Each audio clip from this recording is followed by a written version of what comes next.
Hi, I'm Jeff Altman, the Big Game Hunter, and I coach people and organizations to play bigger and more effectively in the world. And I received an email from someone with a resume applying for a job heading up a function for a major American firm. I described the size of the firm in the job description, and I received this note.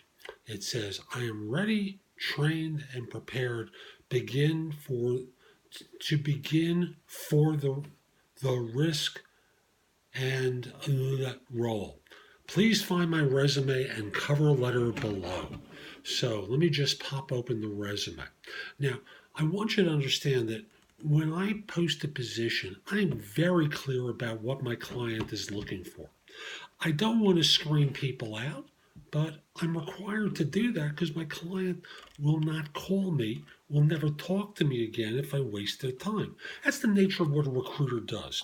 We're the filter ahead of the client where we're paid for evaluating, assessing, referring individuals who they want to hire, who they ultimately hire, and then they pay us. And you're obligated to work there for a certain period of time after all this happens so that we earn our fee. So I received this resume for this head of a function, and I get a resume of a guy with a degree. That's good, an associate's before that. He talks about vast fraud team building experience, and he's worked as a designer and business manager for a firm that does content design, video planning, uh, and he does budgeting and scheduling and other stuff for the last 2+ years.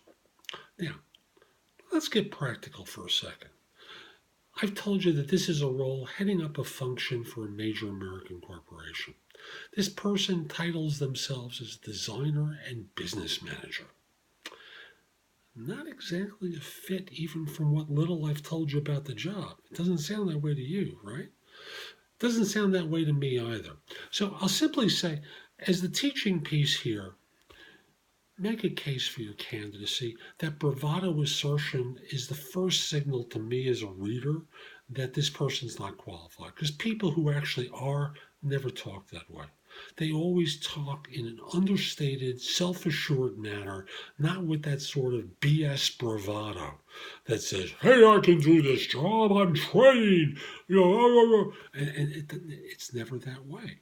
I've only done this for 40 years. I've never seen anyone who's acted that way pull it off. So I just want to encourage you or discourage you from doing this kind of crap because it just shows badly on you. At the end of the day, I pop open the resume, I see it, and I hit delete. What was the point?